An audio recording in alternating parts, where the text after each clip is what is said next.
One would hope to be done with Fox News and their particular brand of political smugness.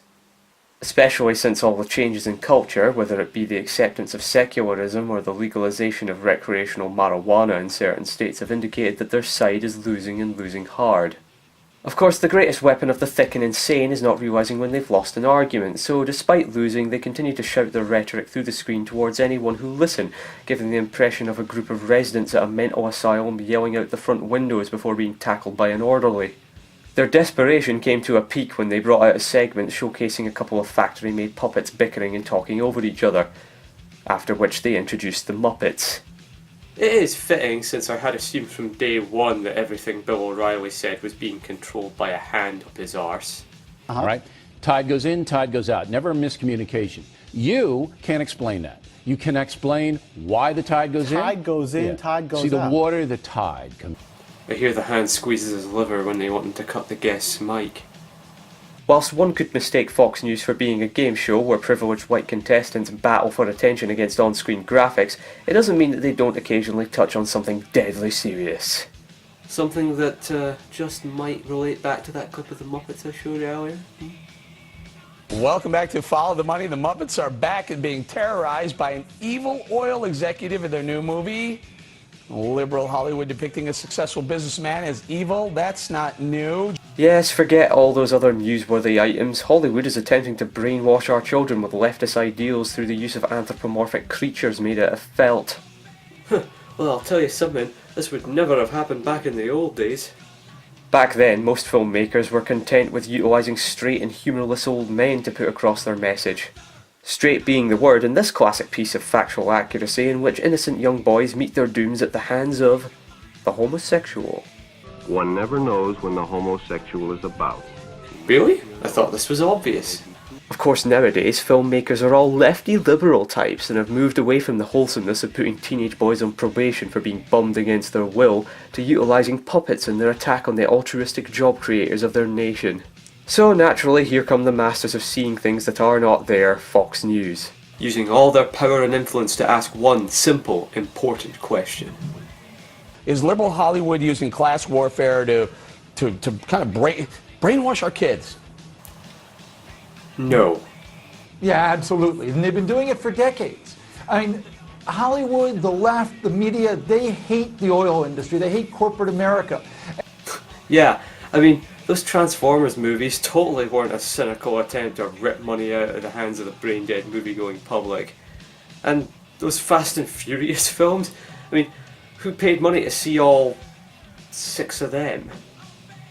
All these movies attacking the oil industry, none of them, reminding people that what oil means for most people, which is fuel to, light a hospital or heat your home, or maybe fuel an ambulance to get you to the hospital if you need that. Provide heat for the ocean, lubricate our seabirds, the list goes on. Since the Muppets movie came out a while ago, you're probably thinking this is old news, but no, they're still doing it.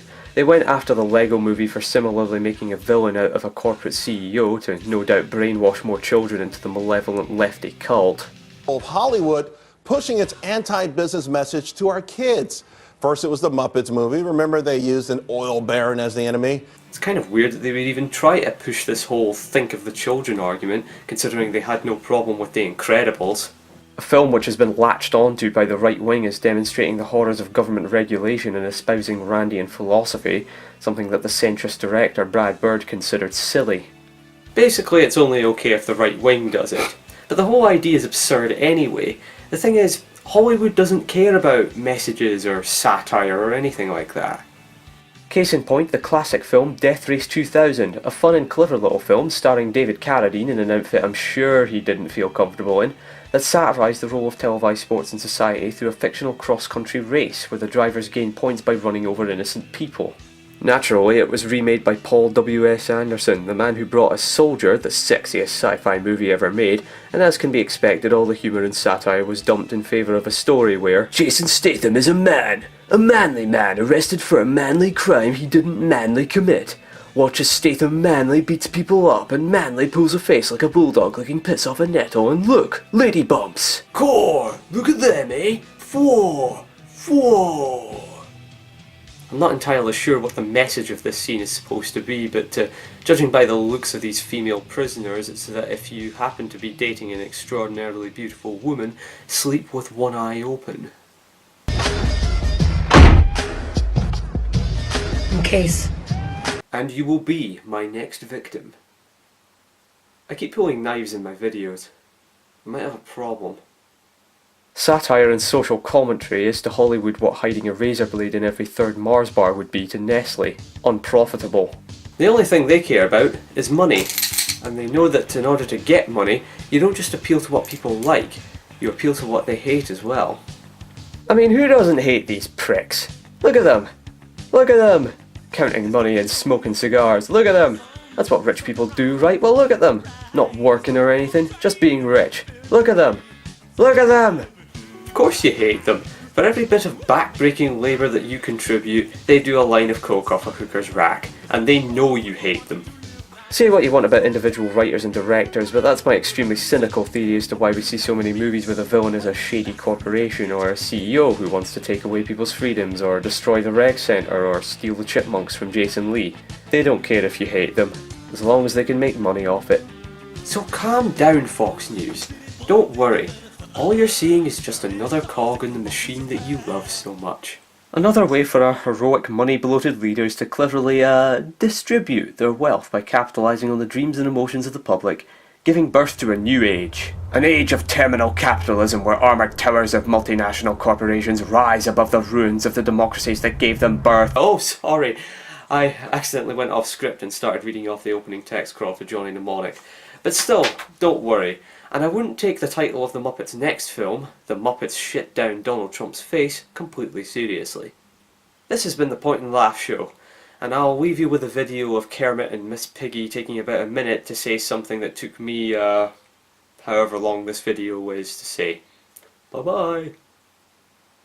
Question for Kermit. Kermit, everybody who's seen the film loves it. It's suitable for kids, it's suitable for parents. Great. But I've got to ask you how you felt when, I think it was Eric Bolling from Fox News said it was pushing a dangerous liberal agenda and trying to brainwash children. Yeah. That must have been horrible. It's so dangerous. I'm so afraid.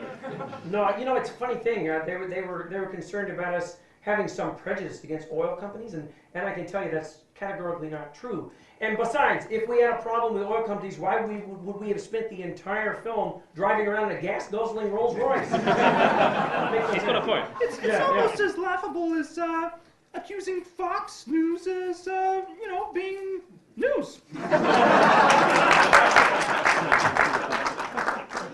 Boy, that's going to be all over the internet. You are in such deep water. Yeah, if they take what I say seriously, they got a real big problem. Wow. There's nothing wrong with the capitalism. There's nothing wrong with the free enterprise. Don't try and make me feel guilty. I'm so tired of it. There's nothing wrong. I'll cheat to the camera a little bit.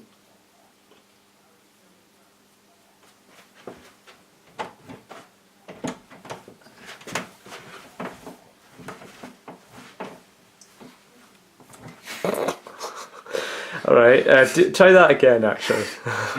I want as much footage of you doing that as possible.